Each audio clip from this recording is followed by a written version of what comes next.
start.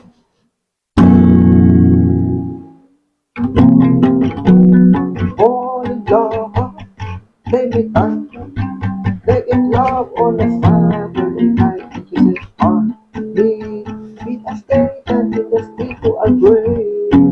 Oh, boys, fall in love, baby, make it love on a Saturday night. And she said, meet us there and in the street to agree. Oh, boys.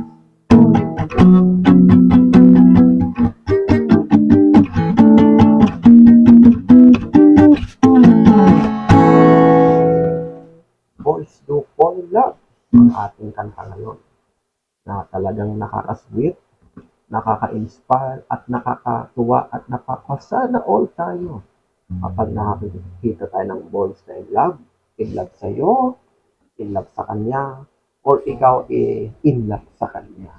Kaya Boys Do Fall in Love. Pero, naisip nyo ba na paano kung ang boy na in love ay na in love din sa kapwa niya boy? Magiging boys do fall in love pa ba to? Or magiging boys do fall in hell na ba?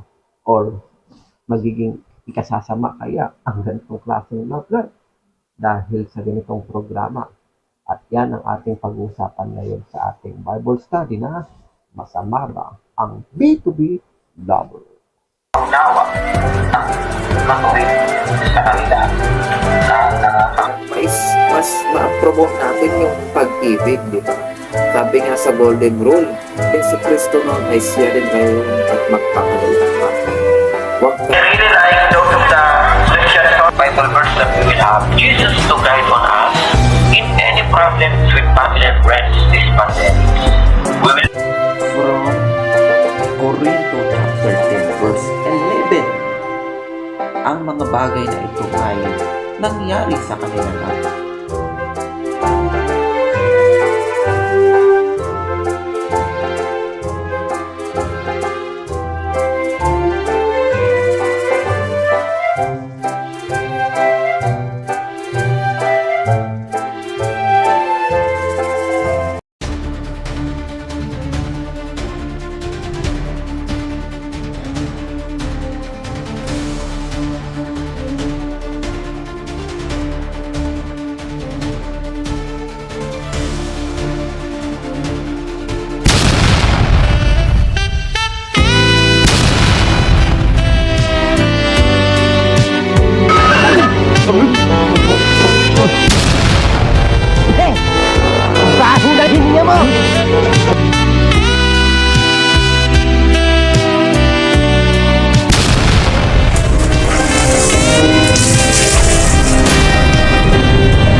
Someone you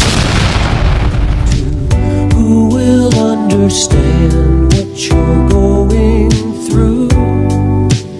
When it comes to love, there's no easy answer. Only you can say. Anong ginawa mo sa akin?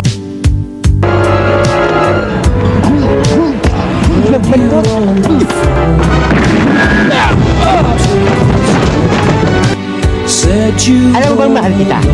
Mahal ko rin kita. Magmamahalan tayo, di ba? Ano ka, bakla? Ha? isn't he the Mukha ko, may pagtingin ako sa inyo. guy who left you cry? Isn't he the one who made you blue?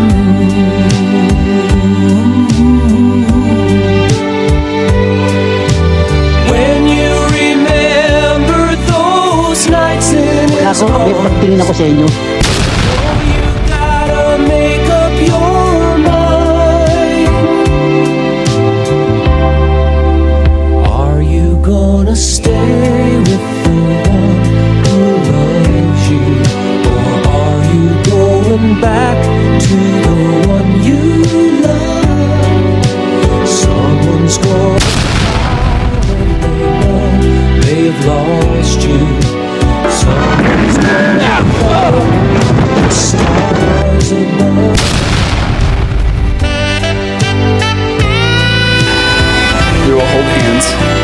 just like we are now, and we will tell our grandchildren of the most beautiful life we created together.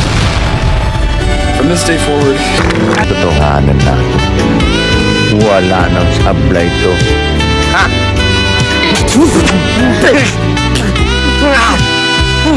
Sir Mark! Ano ba? Anong ginagawa niyo dyan? Sira na ba ang ulo mo? At kaya ba gusto mong tsorbahin? Eh, langya ka. Ang nasawi sa sunog sa isang bar sa Chapachak sa Bangkok, Thailand.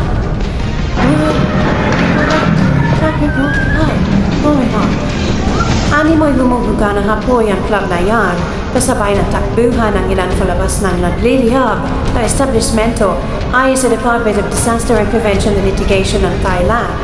Mahigit 6 na po ang sugatan, 20 palabas sa kanila ang nasa kritikal na kondisyon. Kwento na isa sa mga nakaligtas, pabilis sa ang establishmento matapos magkasunog. Posible raw na nagsimula sa stage ang sunog kaya nagtakbuhan ng mga tao sa likurang bahagi ng club. Hindi bababa sa 6 ang patay habang ilang struktura ang pinagbuho ng malalakas na lindo sa Myanmar na nanamdaman hanggang Thailand at iba pang bansa sa Asia. Sa Bangkok, Thailand, 4 ang pinamamabahag na truck sa isang bumigay na basahe na under construction pa 30 palapag ang taas. Sa Bangkok din ay tala ang 3 sa mga nasawi habang ang iba ay sa Myanmar kung saan may bahagyang pagbuho ng isang moske at nakatutok si JP Soriano.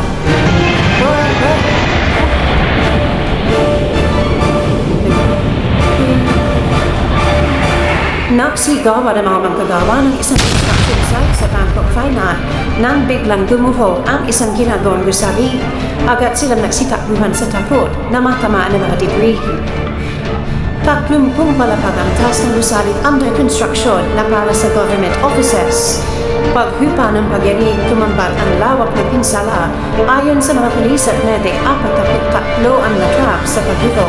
Dusay-dusay na ang pinangangambahang natrap sa gumugong gusali.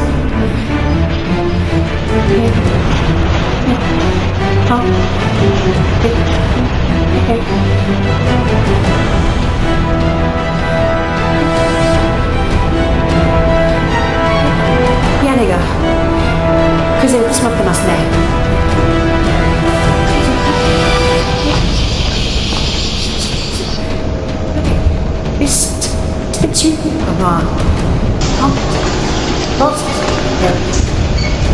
The damage is extensive.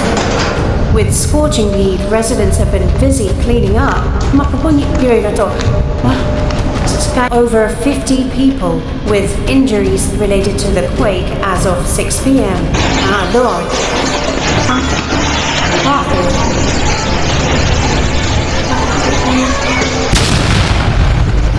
Adult. Guys, oh my guys.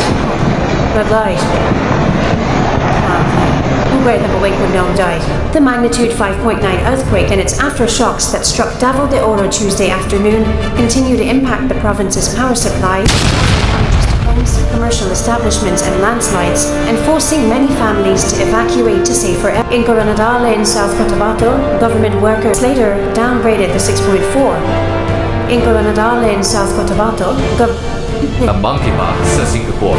Kasunod naman ang anunsyo ng unang kaso ng monkeypox na nag-post information ka.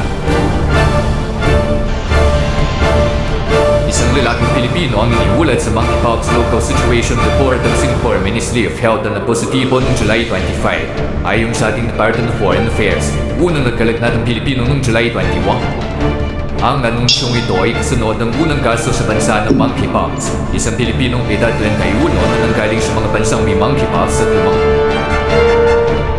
Itong edad 31 na nanggaling sa mga bansang may monkeypox at lumabas na positibo nitong Biyernes. Ang Quezon City.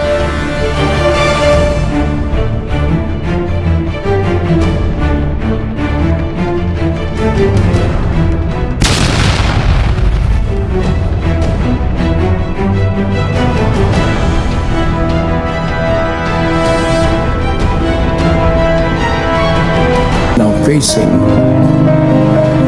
brothers and sisters and fellow men, let us prepare our hearts in prayer.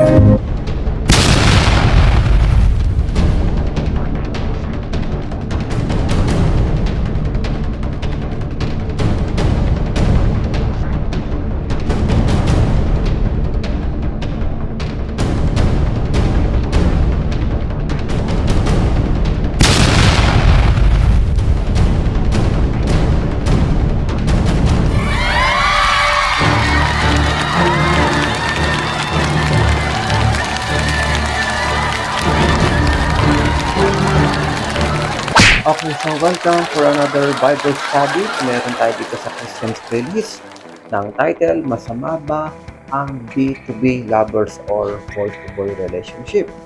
Na ngayon patuloy na lumalaganap sa ating mundo, especially in our Gen Z days. So nandito ako para magbigay sa inyo ng mga Bible advices na ito hindi ko naman po ginagawa, nasa sarili ko lang dahil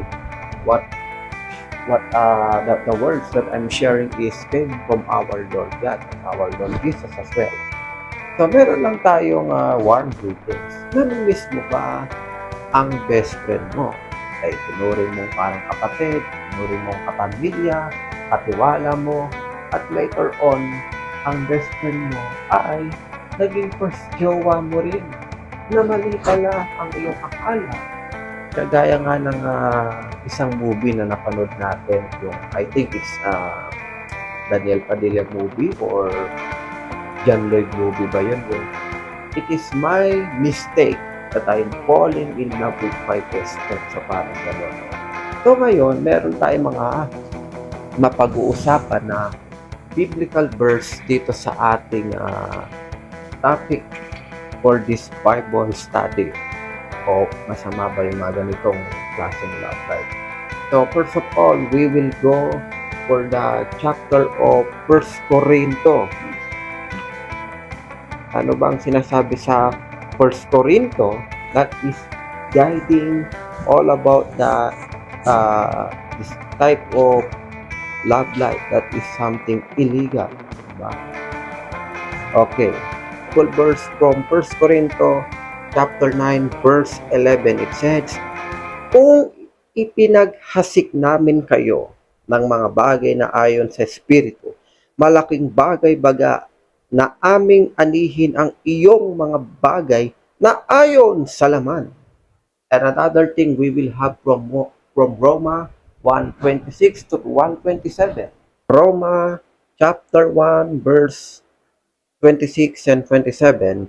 Dahil dito ibinigay sila ng Diyos sa mga mahahalay na pita sapagkat pinalitan ng kanilang mga babae ang katutubong kagamitan ninyaong nalalaban sa katutubo. At gayon din naman ang mga lalaki na nang iwan na ang katutubong kagamitan sa mga babae ay nangagningas sa kanilang karumihan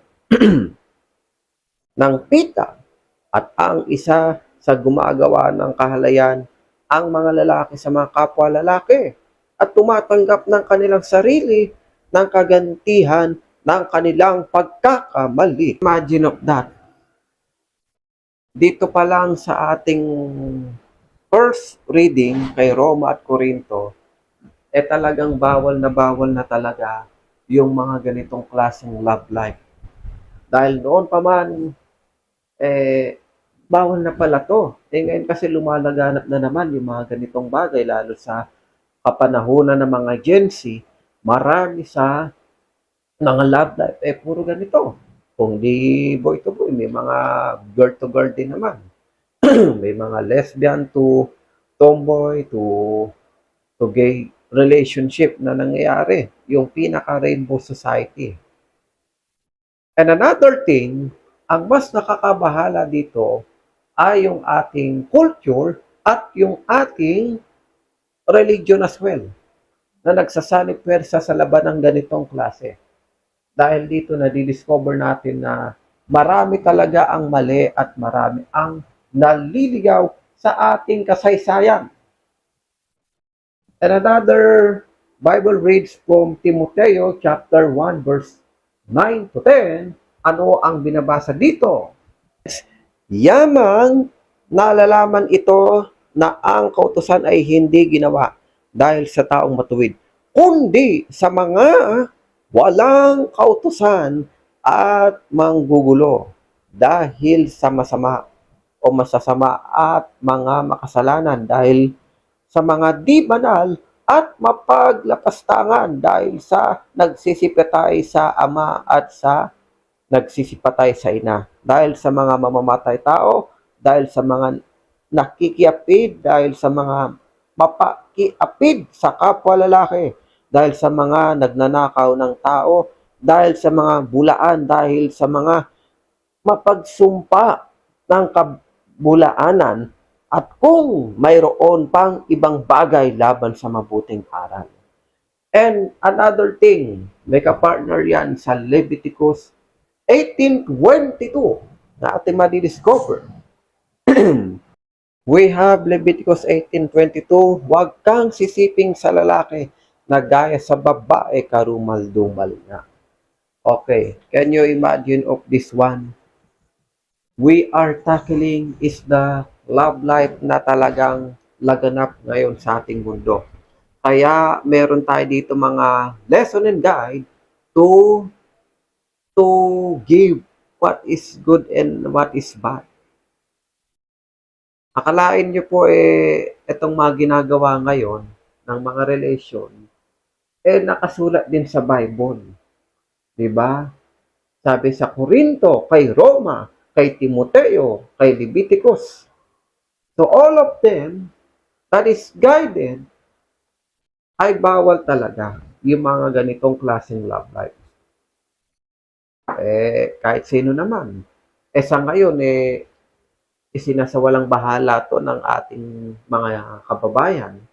Kahit anumang religion, basta't natipuan at nagustuhan yung target, doon na talaga nangyayari yung mga relation. It can be a straight, it can be unstraight person. And of course, we will discover here another verse from Leviticus 20, chapter 20, verse 12 to 13. What's all about sin? Sa chapter 20, akyat tayo sa 12 and 13.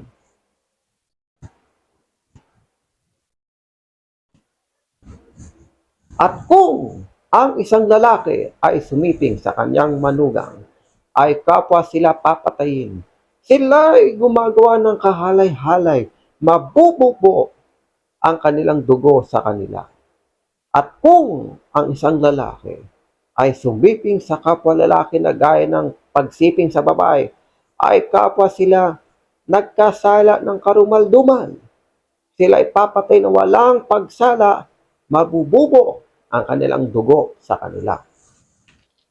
So, kagaya ng ipapalabas ko sa inyong sample production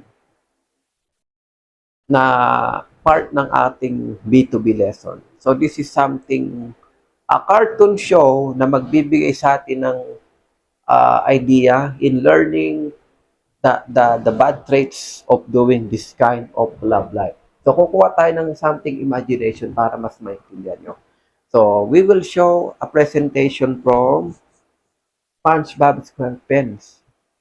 Si SpongeBob at si Squidward sa iwasan moment na sa huli meron talagang gustong ipahiwatig si Squidward. So, you will check it out in our simple visual. No, wait, it's not what you think. This is a big misunderstanding. You've got to believe me. Listen, I am telling you, you better listen to me, SpongeBob. You like Krabby Patties, don't you, Squidward? Yes! Yes! I admit it, SpongeBob! I love Krabby Patties! I knew it all along, Squidward. No one can resist a Krabby Patty.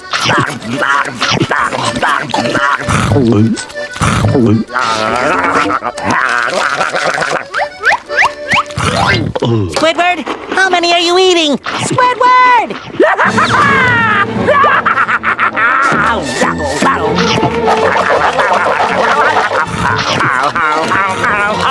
Squidward, you can't eat all those patties at one time! Squidward! What's gonna happen? Am I gonna blow up? No, worse! It'll go right to your thighs! My thighs? And then you blow up! So, can you discover yung visual aid na yon? So, pinagkakaila pa ni Squidward na ayaw niya ng Krabby Patty o yung hamburger.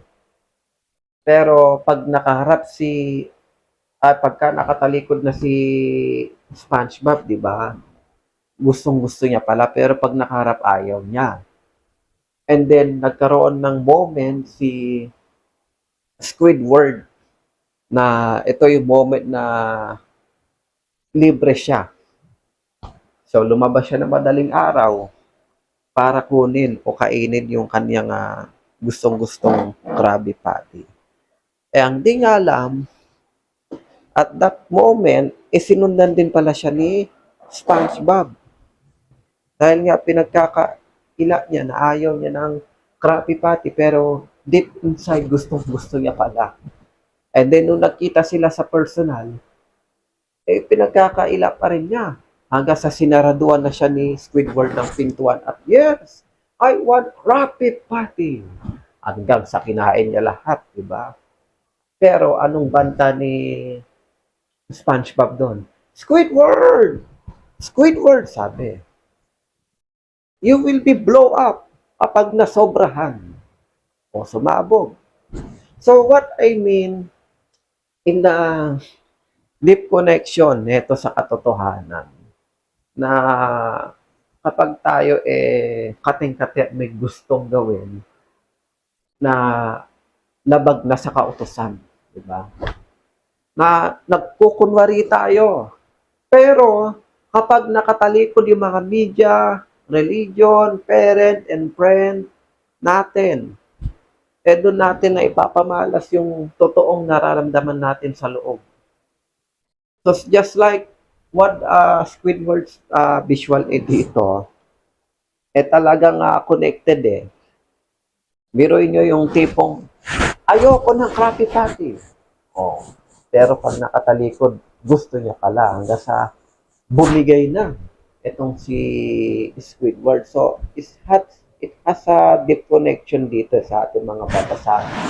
Lalo na sa mga B2B lovers na hindi lang naman lovers. Kasi pumapasok din dito yung word na shipping. O yung alam nyo na, yung mga get-together na ginagawa ng mga mag-partner. So parang talaga, pang Squidward style talaga ito. Na kapag siyempre may partner tayo, hindi natin mapigilan na anuhin sila, di ba? Yung talagang mataste. So for this moment, we will have another verse na connected dyan. Punta tayo sa awit 55:14. Ano ang tinutukoy ni awit? Yeah. Tingnan natin. Sa 55:14 said, tayo ay maligayang nagpapayuhang magkasama. Tayo'y lumalakad na magkakaakbay sa bahay ng Diyos. So yun na nga. Dapat ang isipin natin, yung tayo ay magkasama sa bahay ng Diyos at magkakbay. Hindi sinabing maghalayan tayo sa bahay ng Diyos. That is not good. Lord wanted na dapat nasa good relation ang ating samahan. Hindi karumihan. Dahil kung karumihan, hindi tayo sa Diyos mapupunta. Sa baba tayo mapupunta. Kailan ba naging malinis ang maruming akala at pagiging mahalay sa isa't isa ng version na ito or dalawang gender na ito pala. Kaya nga that is the connection. Kailan naging mabuti ang ganitong klaseng so how it can become good? Kung talagang good siya, sana sinabi dito na accepted yung dalawang boy na mag-relation. Ang maganda dito, kung gusto mo makasama ang iyong jowang boy, that you are both boys, itigil nyo yung relation nyo.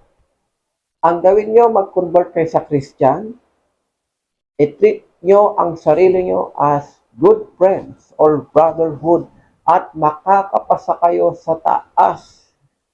Hindi kayo makakapasa kundi kapag pagpapatuloy nyo yung mga ganun yung relation, nakakaramihan, mga B2B, mga mahalay, no.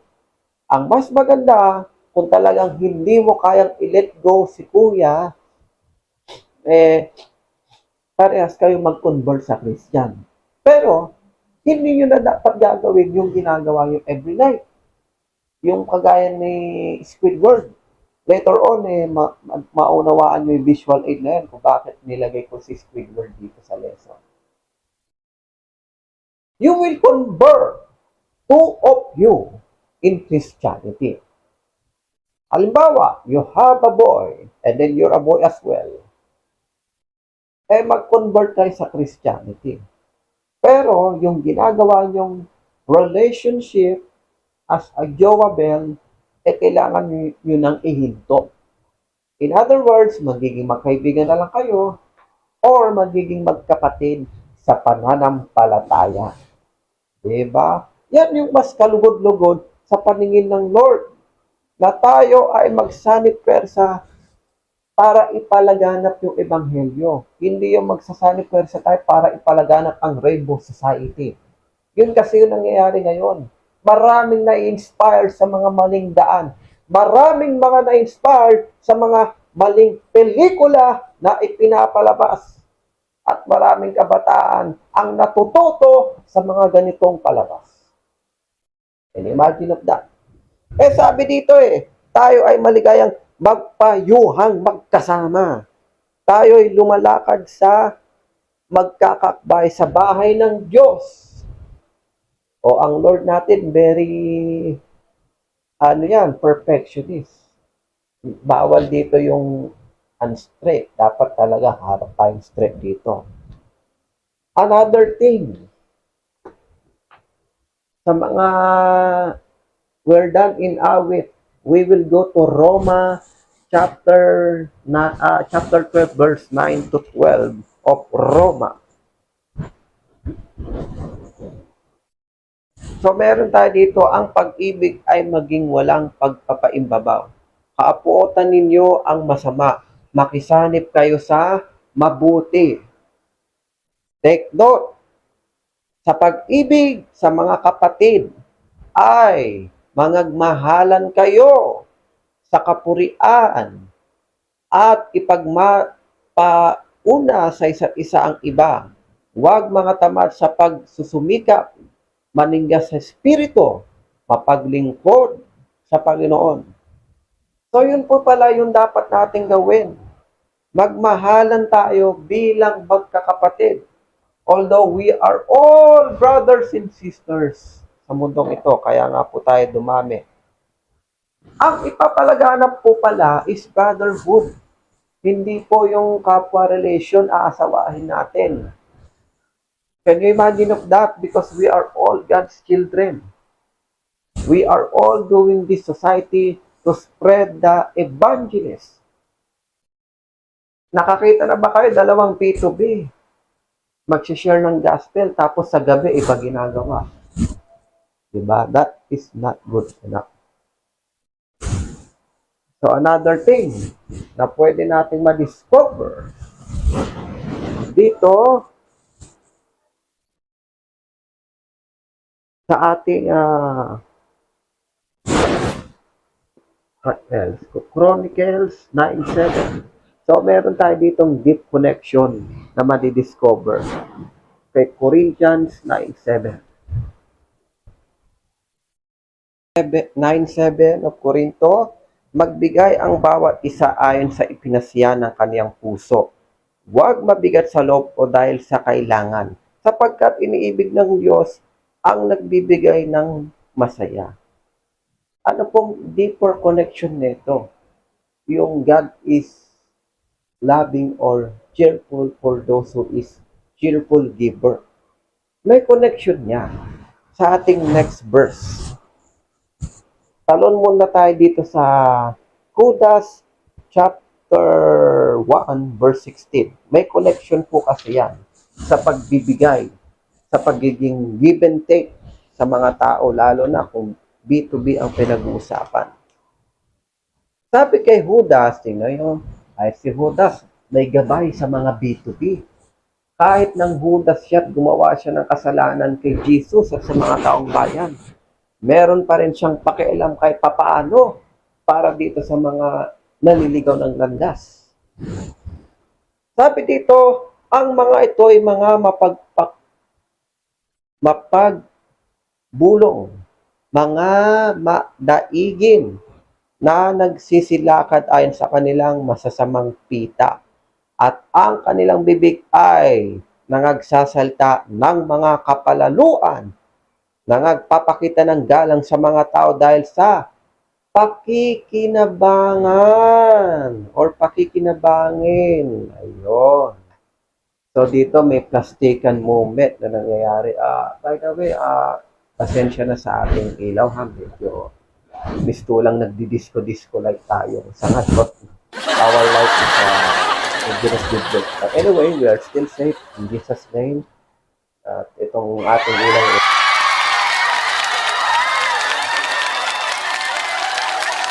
masamang balak kung bakit niya ginagawa yung bagay na yon. It's because meron siyang interest. Kagaya na lang ng isi-share ko, no? This is based on a true story na napanood ko na rin sa isang palabas at nabalita na rin.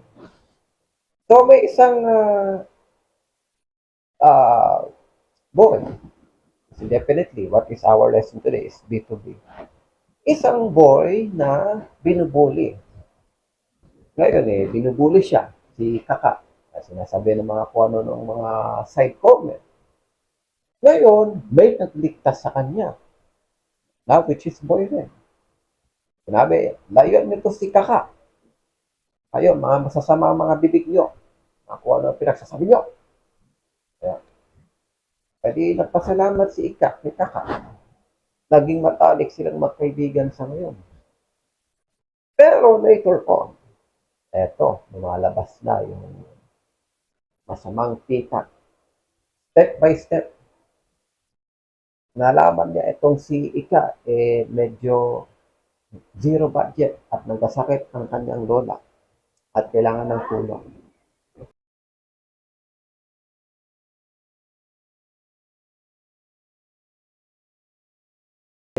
Nangailangan siya ng tulong, pinansyal. Pero, sa pagkakataon ito, tumulong siya siyempre. Ano ba kapatid? Binagbigyan si Ika. Pero ang hindi niya alam, lahat yun may kapatid. Hanggang sa ang dami na itinulong ni Kaka kay Ika. Pinatira na rin si Ika kay Kaka sa bahay kasi nga medyo mahal pang rental home. At the end, nagkaroon ng kainuman moments. Talaga pag may alak, may balak. Diba? So after nun, nagkaroon sila ng drinking session at nalasing. At doon na po nangyari yung kahalayan moment. Kasi nung nakatulog si Kaka, si Ika, sumanggubat na parang, alam niyo na, matake na. Just like the visual aid na isinare ko kanina tungkol kay Squidward. Yung matagal na gustong-gusto nang gawin ni Squidward ay ginawa na doon sa victim. Parang gano'n, sa connection ng ating story. So sabi nga dito kung tutulong ka, huwag mabigat sa kalooban. In Chronicles 9:7. In the connection of Judas. Diba? Kung tutulong ka lang din, tapos may maitim kang balak, huwag mo nang ituloy. Kung maitim lang din pala ang kahinatan nito. Dahil siguro, kung yun si Ika, mas pipiliin niya na lang na mabuli siya araw-araw kasi kaya niya namang labanan yun. Kaysa naman tutulungan mo, superhero ka nga, bilin ka rin pala sa huli. Diba? So, this is not a good production na magagawa natin. So, marami talaga ngayon sa panahon nagiging idolized. Ito, halimbawa si Kaka, Idol niya daw to si Ika dahil magaling mag-vlog, magaling kumanta, sumayaw. Kaya niya pinapanood. Pero ang totoo niyan, deep crush niya pala. At gustong-gusto niya someday makasama. Matikman. Ah, grabe. Ginawa mong spaghetti chicken dyan. Ano yung pagkain ba siya sa paningin mo? Ayan ang minsan talagang mga mahahalay eh. Mga masasakit pakinggan, mga nakakadiring pakinggan. Eh, minsan nga na-encounter ko pag kumakain ako sa work time. Sabi ko, sir, sir, ano bang ulam mo? Lunchtime. Alam niyo kung ano sinabi niya? Instead na pagkain, ang gusto niya raw lunchtime, lalaki. My goodness, paano niya makakain yun? Magkasakit pa siya, magka-virus pa siya. No? Speaking of virus, eto na nga. Connection na naman tayo dito. Bago yan, basahin natin yung tungkol kay Corinto ulit of 6:14 and 15. So ito po ang sinasabi kay Corinto 6:14 to 15. At muling binuhay ng Diyos ang Panginoon. At muling bubuhayin naman kayo o tayo sa pamagitan ng kanyang kapangyarihan. Hindi baga ninyo nalalaman na ang inyong mga katawan ay sa mga sangkap ni Kristo? Kukunin ko nga baga ang mga sangkap ni Kristo at gagawin ko mga sangkap sa isang patuto. Huwag nawang mangyari. So, bubuhayin tayo ni Jesus. Can you imagine of this one? At ang ating ginagawa ay puro kahalayan. Diba? So, dito na nga pumapasok yung visual aid na ito, no, offense at kailangan natin maging open-minded. Yung mga B2B lovers, dahil hindi naman natin sila masisisi at mapagkakaila. Nagaya nga ng kaninang visual aid ko sa inyo kay Squidward na talagang may deep connection kasi yun eh. At two boys that is get together at nagtalik at nagsanib pwersa. Siyempre, magkakaroon tayo ng moment na iskisan, hawak sa ganito ganyan, kagat sa ganito ganyan, sa pribado, sa likod, sa kung ano man. Di ba? Ito ay tinatawag na mga pagnanasa. Ngayon, can you imagine, kukunin tayo ni Jesus tapos ganito yung mga pinaggagawa ng mga B2B sa ngayon. Di ba? Something imaginable na hindi dapat mangyari at talagang kalunos-lunos. So, double kill o triple kill. Pwedeng uuna yung ginawa niyong kalayaan. Tapos pangalawa, binuhay ka. Tapos napunta ka sa baba or nagkaroon ka ng sakit. Yung sakit na AIDS or yung mga monkeypox, meron nga akong kilala Etong si Kaka. Meron siyang jowang boy kasi boy rin siya. Sinashare niya pa. Proud pa siya. Gabi-gabi, alam niyo na, nakikipagdigmaan sila sa kama. At talagang nakakagatan. Kaya pala nalaman ko, bumili ng bagong boxer, Pambira, binili pa sike. Dinaig mo pa ako, bench body nga lang ako. Ano nangyari? After nun, nabalitaan namin 1 linggo. Hindi nakapasok si Kaka. Bakit daw? Ba't hindi nakapasok 1 linggo mahigit? Abay pinigsa. Sa kwitan at sa pribadong katawan ng kalalakihan. Can you imagine of that? Nag-enjoy ka nga magkakasakit ka naman. O, dalawa yun. Tapos tatlo, depende kung 50-50 ka ba sa taas o sa baba. That is the one kung bakit ko i-present kanina yung ating commercial segment ni Squidward na talagang kating-kating na deep inside na hindi niya na kayang itago yung nararamdaman niya eh. Pagkaharap ng mga tao, kaharap si SpongeBob, ayoko ng Krabby Patty. Pero pag nakatalikod, andun yung arosa. Same with the B2B connection na ating sinasagawa sa ngayon. Na, kunwari, straight si Kaka. Pero pag may matipuan siya, hindi na siya makapapakali. Diba? That is one of our connection dito sa Bible. Ito yung totoong connection. Visual aid lang natin yung si Squidward. Pero yung totoo, nasa tunay na buhay dito sa Biblia, ginagabayan tayo para sa tama at iwinawaksi ang mali sa ating harapan.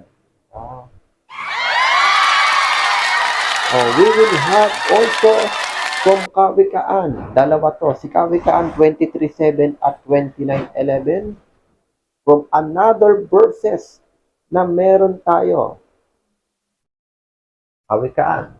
So, 23:7 of Kawikaan says, sapagkat kung ano ang iniisip niya sa loob niya, ay gayon siya. Kumain ka at uminom ka, sabi niya sa iyo. Ngunit, ang puso niya ay hindi sumasayo. Another thing, at 29:11, inihihiga ng mangmang ang buong galit niya. Ngunit ang pantas ay nagtitigil at tumitiwasan. Can you imagine of that? Dagdagan pa natin. Anong sinasabi ni Timoteo 5:11? Ngunit tanggihan mo ang mga batang babaeng bao, sapagkat pagkakaroon nila ng masamang pita na hiwalay kay Kristo ay nagsisipag nasang mag-asawa. Okay, so this is another deep connection. Yung dalawa is all about the B2B lovers. Napakinggan nyo naman, di ba? Kapag kumakain tayo ng hindi ayon sa Diyos, hindi ka pala sa Diyos doon. Tapos inihihiga. Di ba? So ito na nga yung sinasabi ko sa inyo. Yung mga kain moment o yung mga subuan moment na alam niyo na that is something SPG pagdating sa mga relationship. Especially kapag B2B ang pinag-uusapan. Hindi pala to sa Diyos. Nasa Bible nasusulat. At meron pa tayo ditong verse na sinasabi mga bata daw. Although babae yung minodel, pero this is to all gender awareness. Especially dito nangyayari mga pedophiles, raping, na isa ring sangkap ng mga victim. Being pedophiles and having a victim is also been part of BM. Kasi kumbaga parang ginusto nyo ito sa isa't isa na kayo ay magsanib pwersa. Kaya, hindi rin pala siya applicable maski kamag-anak mo pala hindi rin pala to pwede. Maski kapatid, maski hindi kapatid, maski lalo na kung hindi ka mag-anak. Meron nga rin ako napanood sa balita o sa isang teleserye, si Kaka na boy, tiyuhin niya. Ito tiyuhin na, take note. Boy din, of course. Inano siya, hinalay. Nireport, hindi siya i-consider as lambing or anuman. Kasi, syempre ba naman, sabi nga sa Bible, bawal, di ba? Kahit nga kasi, kayo'y magkadugo. Basta, kapwa lalaki, hindi pwede yun. Di ba? So, another thing, we will discover, talagang marami talagang sangkat si Pablo pagdating sa mga ganitong labanan. We will have kay Tito. from the speaking, ha. Pero hindi ito yung suspect, ha. Si Tito, ang Tito natin lahat, may tamang gabay sa mga ganitong eksena. Sabi niya, kay Tito 1:4, kay Tito na aking tunay na anak, ayon sa pananampalataya ng lahat, biyaya at kapayapaan nawang mula sa Diyos Ama at kay Kristo Jesus na tagapagligtas natin. So, meron pa rin tayong chance umakyat. So, can you imagine of that? Yung mga B2B na walang sawang mag-B2B, talagang ang kakapal ng mukha. Kayo pang inisip ni Jesus. Si Jesus pa ang nag-adjust para lang sa atin. Para kayo'y linisin, mahiya naman kayo. Sabi nga ni BBM, mahiya naman kayo. Diba? Kayo pa'y inisip para lang kayo iligtas.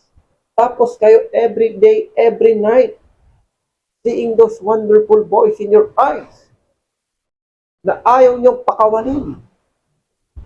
Diba? Ayaw niyong papunta sa iba, gusto niyo sa inyo. This is not good. Marami talagang offense na pwedeng maganap dito. Until we have from 1 chapter 1, 4, 7 to 8. And then later on, we will go to the 3 verses left. Okay, 1, 4, 7, 8. Says,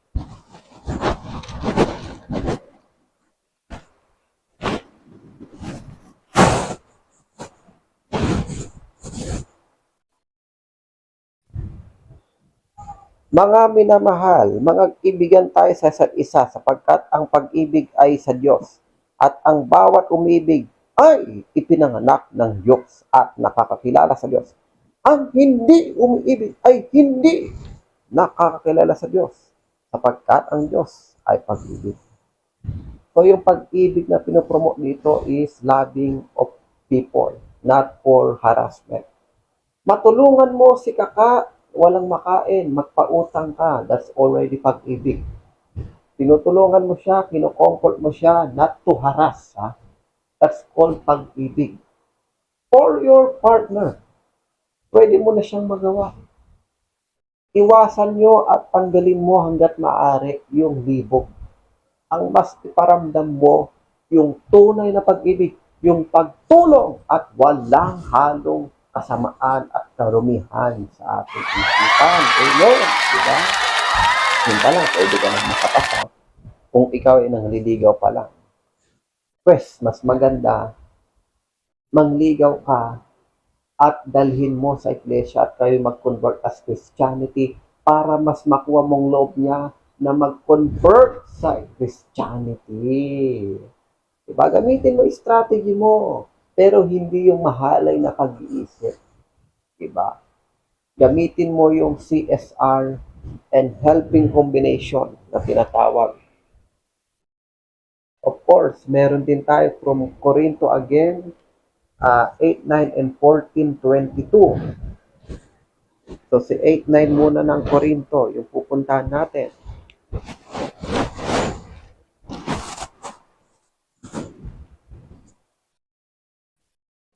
Tatapwat magsiingat kayo.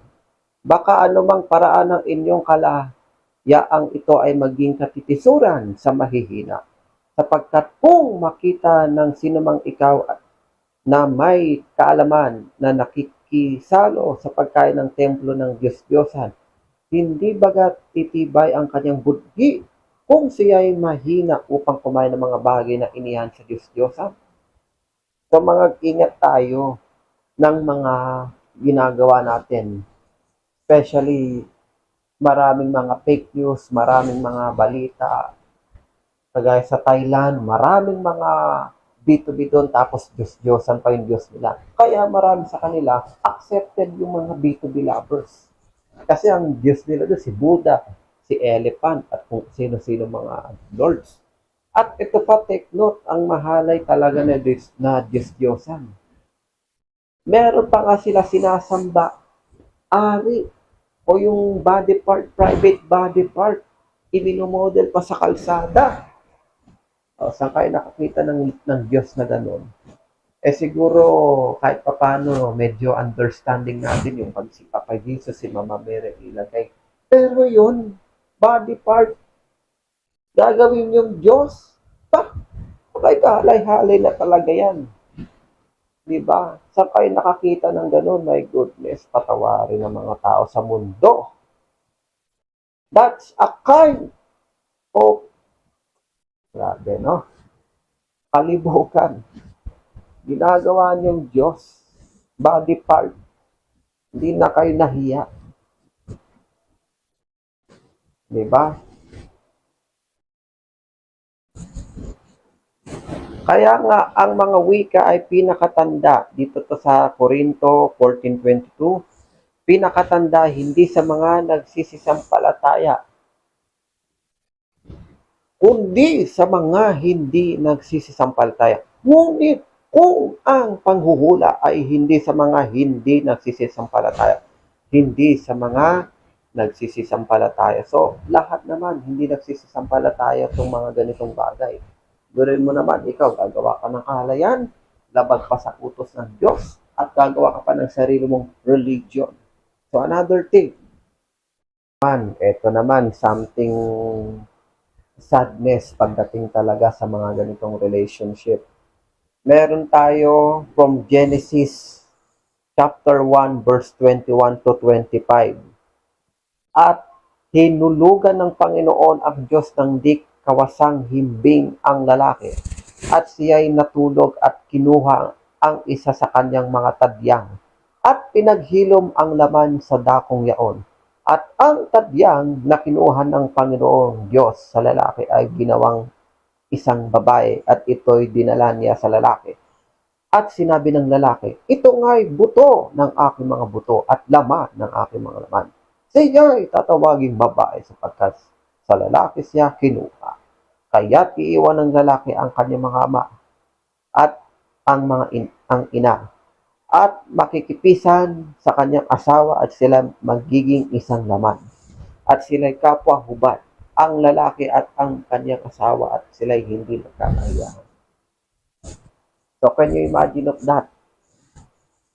At talagang nakakalungkot man, nakatotohanan, na talagang girls lang talaga yung pinagbigyan dito. Boy and girl lang talaga yung tipong makakapasa sa love life. Hindi sinabing boy and girl. So, ang mapapayo ko lang syempre, kasi alam ko naman, against talaga kayo sa mga ganito. Meron pa nga ipinagrarally. Diba? Welga kami! Welga! Ayan. O magrarally mga B2B, G2G, bit-bit yung kanilang bandila. Para i-accept ng Senado, ng simbahan, ang mga ganitong klaseng love life. And I imagine ko, kanino ba kayo nagrarally? Diba? Sa mga tao, sa senator, no. Kay president, no. Nagrarally kayo kay Lord. Gumagawa kayo ng kilos protesta just to accept yung nararamdaman yung lahat.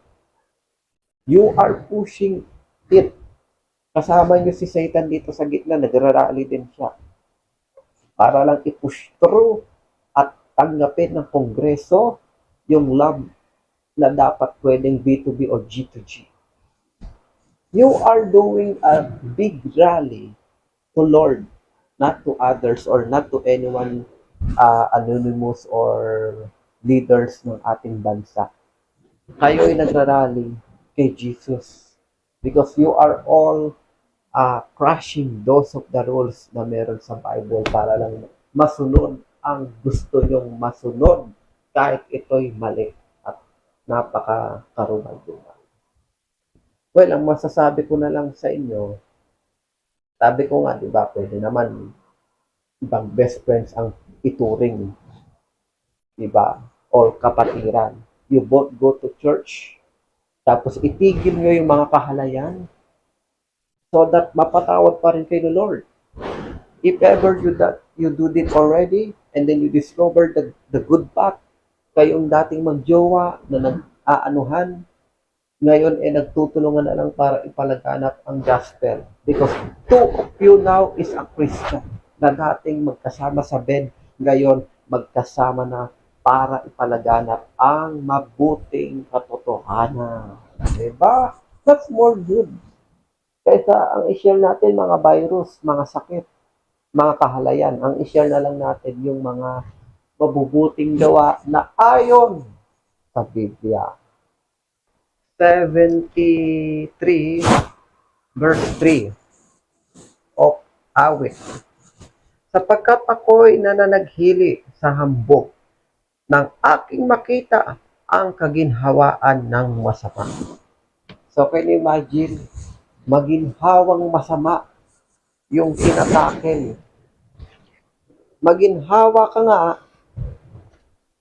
pero masama naman yung pita ng laman na i-share sa'yo.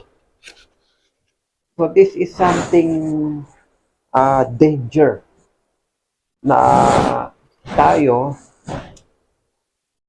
nagmamahalan tayo, mas mahal pa sa gas. Ang hirap yan, no?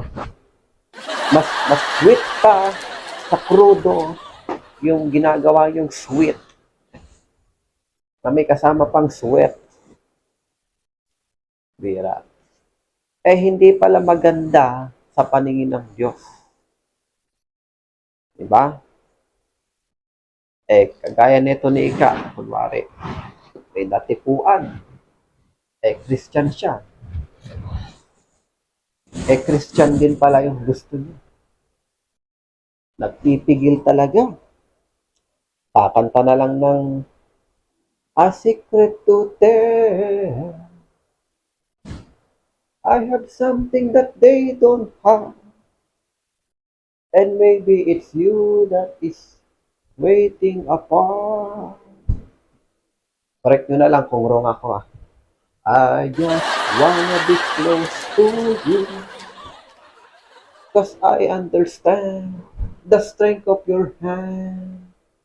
Diba? Nobody close to me. Susundan pa yan ng isa pang team song. Pag talagang kinikilig siya, every time nandiyan siya. Dahil hindi niya mapigilan eh. Dati siyang Katolik, ngayon nag-Christian, tapos bigla siyang dumating. Tutuloy ang kanta niya. Bakit ba hindi ka nakilala? Ako'y malaya pa. Bakit na hindi ngayon ako ay isang Kristiyano na? Bagong bautismo pa kahapon. Something like that, di ba? Gustong-gusto mo talaga si Kaka. So, inano mo na. Hindi mo na pinansin yung batas ng religion nyo. At the 1 month na nakilala mo siya, gustong-gusto mo na siya laging kasama. At nagustuhan ka rin niya. Ito ngayon ang team song yung dalawa. Kahit na sabihin na mali ako, o gilo ko, ako'y iyong. O, diba? Kahit paanong sabihin nila, basta gusto kita.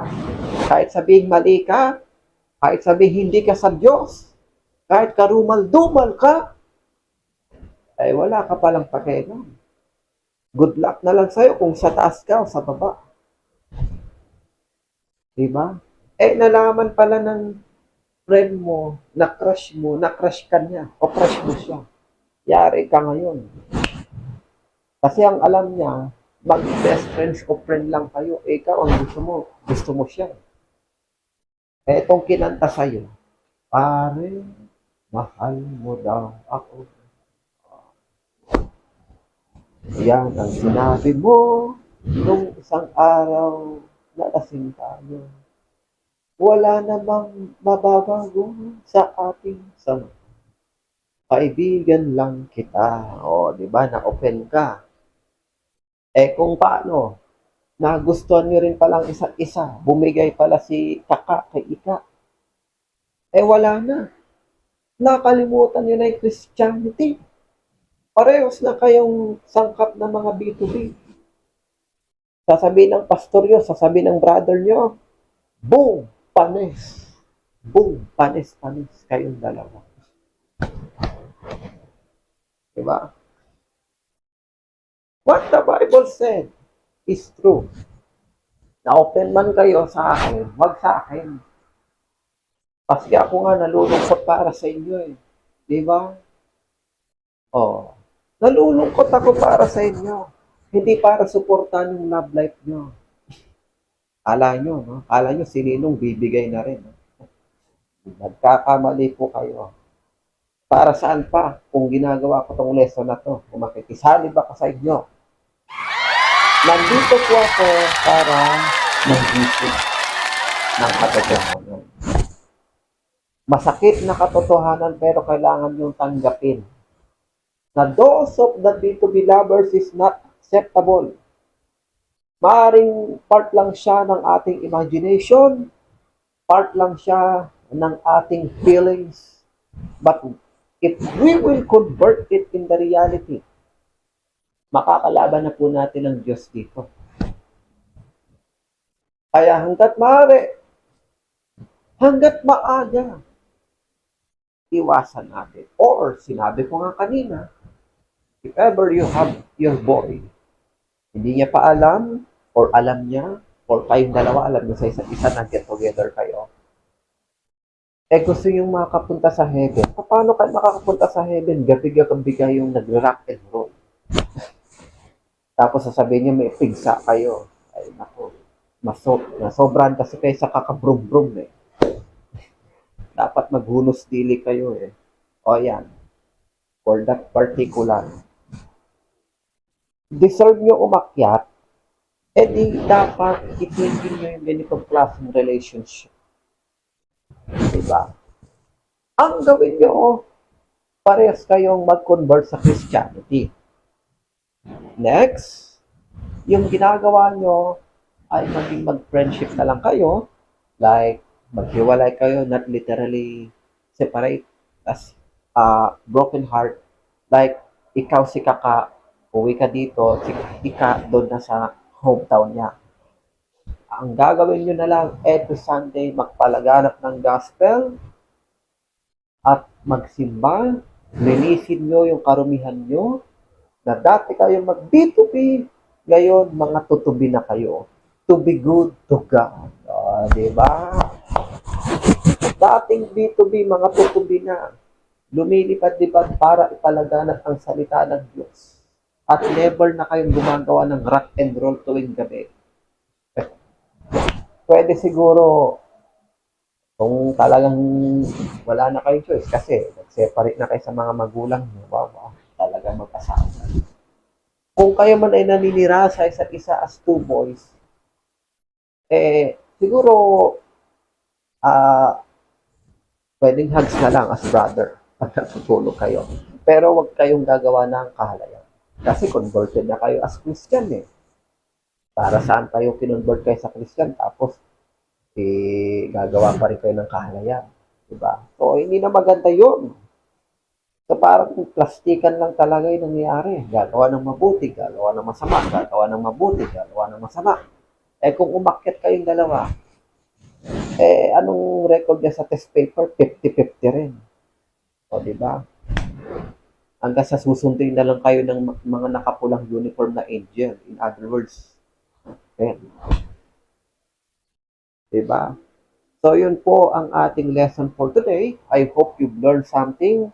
And may God bless to all of you, all of us na ating pong ipalaganap yung ating totoong forms ng love life na hindi dapat mga pang B2B at hindi rin dapat kahalayan, kundi para sa katotohanan. At ngayon pa lang, ito special shout out sa ating mga parents, sa ating mga Gen Z. Ngayon pa lang, suriin nyo na yung mga junakis nyo. Kung sila ba ay straight o hindi. Kung may nararamdaman kayong kakaiba, like at the age of 10, 12, kausapin nyo na. Ipa-convert nyo na sa Christian. So that hindi matuloy yung itim na balak ng Diablo na sila ay ma-convert sa mga pasasamang kahalayan na love life. Diba? So, dito pa lang, i-test nyo na kung sila ba ay straight or not. At i-ano nyo sila, i-convert nyo sa Christian at payuhan nyo na sila ay maligtas at ipalaganap nyo sa kanila ang evangelism. They can have a best friend, they can have a brother. Pero, dapat for Christianity, not for B2B lovers. They can have your forever body, kung tinatawag. Pero dapat as friendship only, not for B2B. They can have the love, pag-ibig sa kapatid, pag-ibig sa kaibigan, pag-ibig sa best friend, either boy to boy pa yan or girl to girl. But not literally the love of arousal, the love of greed-minded, no. The love of faith and the love of God na ipalaganap niyo ang mabubuting gawa, help the people, help the poor, help the nation, share the word of God. Kayong dalawa na mga B2B, i-share niyo ang word of God, maging example kayo ng Christianity. That is more good enough na pwedeng natin i-share. At dito po, nagtatapos ang ating Bible study sa ating Bible study of Christian faith. When the angels cry, holy, when the angels cry, holy, when the highest high,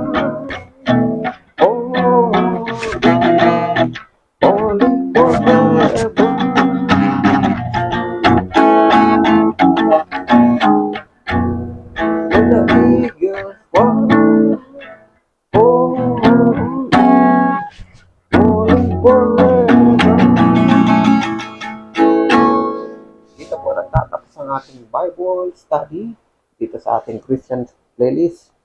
Watch and subscribe and discover more to guide the youth at mapalaganap ang evangelist sa kanila. Thank you and God bless all of us.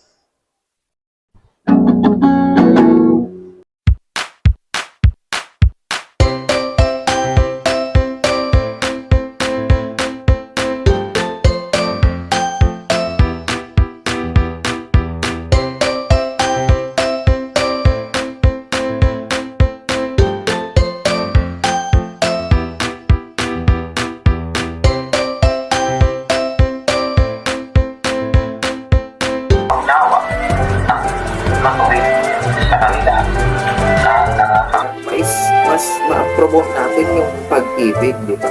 Sabi nga sa Golden Rule, Yesu Cristo noon ay siya rin kayo at magpapalala pa.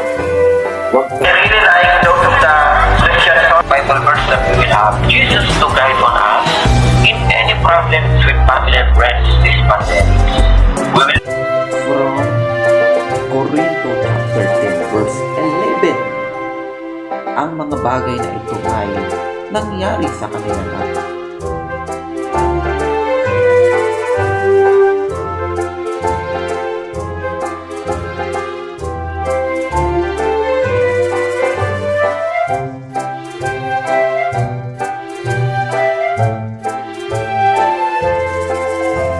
I just want you.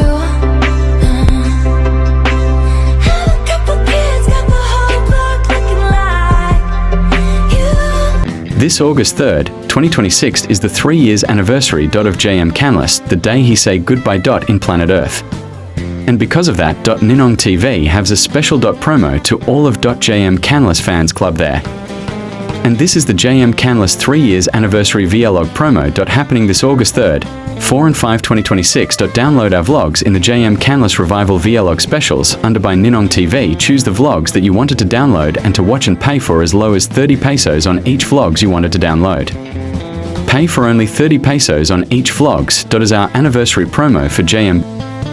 Just search Ninong TV and download your vlogs. The movie vlog of .ang Idol Kong video vlogger does not belong 4P30 promo, but it will sale up to 0.3% off from its P300 movie vlog retailed, now for only P210. Valid until August 5th, 2026 only. Download now and watch JM Canlist on Ninong TV and subscribe our channel. This promo will extend up to August 12th, so subscribe and buy now.